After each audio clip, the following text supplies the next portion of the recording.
नमस्कार, मैं छाया सिंह एक बार फिर से आप सभी लोगों का स्वागत करती हूँ आपके अपने चैनल छाया एफिलिएशन ज्ञान पे। जैसा कि आप सभी लोग जानते हैं कि मैं कॉलेज सेक्टर से रिलेटेड जो भी अपडेट्स होते हैं उन टॉपिक को लेकर वीडियो को बनाती रहती हूँ। तो आज एक बार फिर से मैं आप लोगों के बीच आ गई हूँ नर्सिंग कॉलेजेस की क्वायरीज को लेकर। नर्सिंग कॉलेजेस का क्रेज़ इस बीच बहुत ज़्यादा बढ़ा है। इस बीच क्या अराउंड पिछले 2-3 सालों से इसका क्रेज़ बहुत तेज़ी से आया है। हालांकि इसके साथ साथ कुछ राज्य सरकारों ने जो भी अप्लाई करने वाले लोग थे उनके लिए कुछ राहत भी दी, जैसे कि स्टेट ने अपनी गाइडलाइन को हटा के इंडियन नर्सिंग काउंसिल की गाइडलाइन को अपडेट कर दिया। कुछ चीज़ें जो अपडेट हुई पिछले 2-3 सालों में, एक तो हॉस्टल एरिया को 1/3 कर दिया गया। मतलब जो फर्स्ट ईयर के बच्चों का स्ट्रेंथ होगा सिर्फ उतना ही देना है। मतलब टोटल अगर 17,000 स्क्वायर फीट के आसपास हॉस्टल मांगा गया था तो उस कंडीशन में सिर्फ 30% हॉस्टल को कर दिया गया है। तो फर्स्ट ईयर सिर्फ कॉलेज वालों को 30% ही हॉस्टल देना है और वो हॉस्टल एरिया भी 2 साल के लीज के लिए अलाउड है।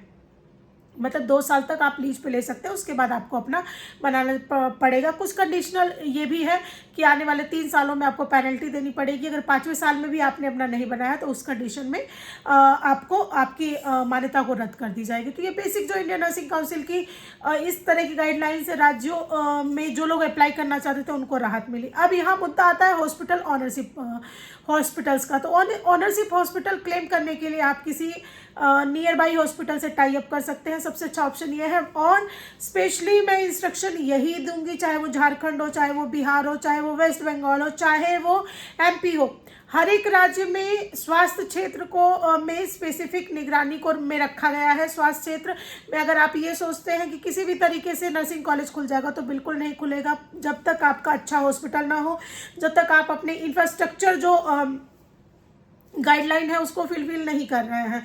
तो इस कंडीशन में आपको नहीं मिलेगा। यूपी तो खैर इस मैटर में बहुत ही स्ट्रिक्ट है। देन उसके बाद सेकंड नंबर पे अभी एमपी आ गया है। एमपी में भी इस गाइडलाइन को बहुत सख्ती से पालन किया गया है, सख्ती से कॉलेजेस के ऊपर लागू किया गया है।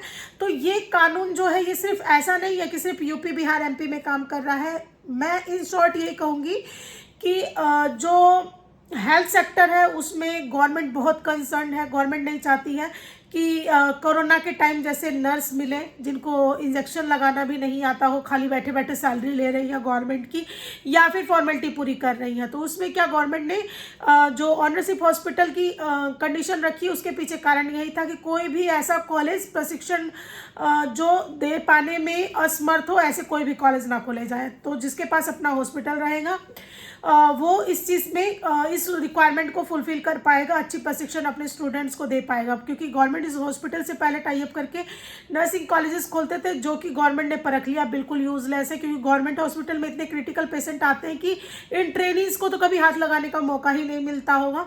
जहाँ तक गवर्नमेंट का सोच था उसने अपने हिसाब से डिसीजन लिया। दैन उसके बाद कुछ छोटा सा अपडेट्स में फार्मेसी कॉलेज को के बारे में देना चाहूँगी।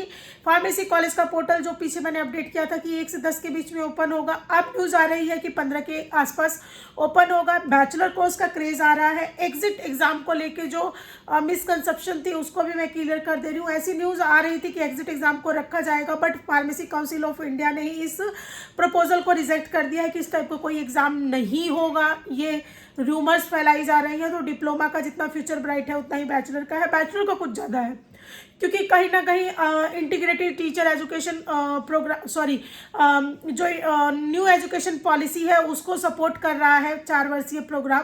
डिप्लोमा कोर्सेज तो ऑटोमेटिक 2 साल के कोर्स में ऑटोमेटिक एडजस्ट हो जाएंगे। मतलब बैचलर होगा, बैचलर में डिप्लोमा ऑटोमेटिक एडजस्ट हो जाएगा। अब आपको इंडिविजुअल डिप्लोमा बैचलर किसी भी कोर्स के लेने की जरूरत नहीं है according to new education policy की गाइडलाइन के।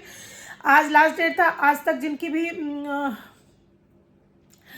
लेटर आना था पीसीआई का यूपी में आ चुका है। छत्तीसगढ़, महाराष्ट्र, इन सभी राज्यों में पहले से ही चीज़ें हो चुकी हैं, पहले से ही काउंसलिंग हो चुकी है। यूपी में काउंसलिंग डिले चल रही थी तो आज लास्ट डेट था। तो आज की डेट में जिनको काउंसलिंग में शामिल होना था उनका लेटर आ चुका है। उन्होंने स्टेट की फीस भी कटवा दी होगी तो बहुत जल्द उन लोगों को काउंसलिंग में पार्टिसिपेट करने का मौका मिल जाएगा। जिन कॉलेजेस की फाइल को रिजेक्ट कर दिया गया है एनसीटी की तरफ से 99% पीसीआई की तरफ से, तो उस कंडीशन में यही चांसेस है उनका ये सत्र पूरा ही एक टाइप से स्पॉइल हो गया, खत्म हो गया। किसी कंडीशन में अगर कोई प्रोबेबिलिटी बनती है तो उसमें मैं आपको अपडेट देती रहूँगी।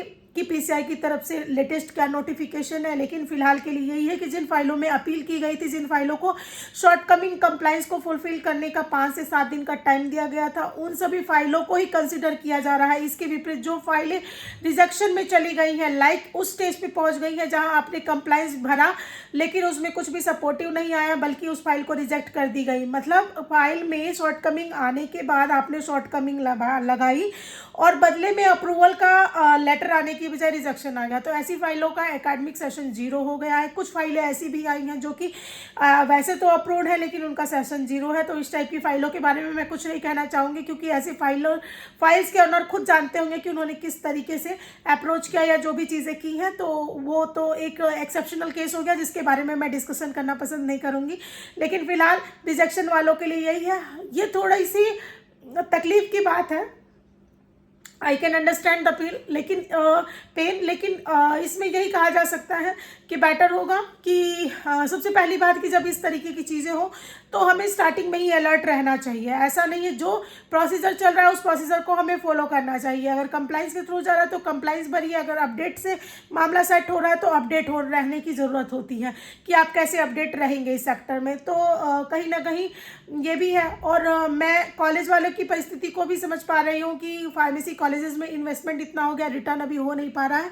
खैर, इस बार रिटर्न आएगा। जिन कॉलेजेस को इस बार मान्यता मिल गई है वो कॉलेजेस अभी मार्केट में फ्रेश है, सारे बच्चे उनके पास बने हुए हैं। कुछ बच्चे जो काउंसलिंग डिले होने की वजह से इधर उधर हो रहे हैं, बस वही बच्चे इधर उधर होंगे। अदरवाइज अच्छी अपॉर्चुनिटी है, क्योंकि बहुत सारे कॉलेज इस बार रिजेक्ट हो गए हैं।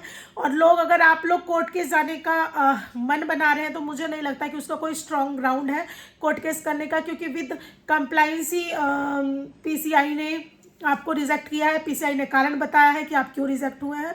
तो ओवरऑल ये सारी चीज़ें हैं।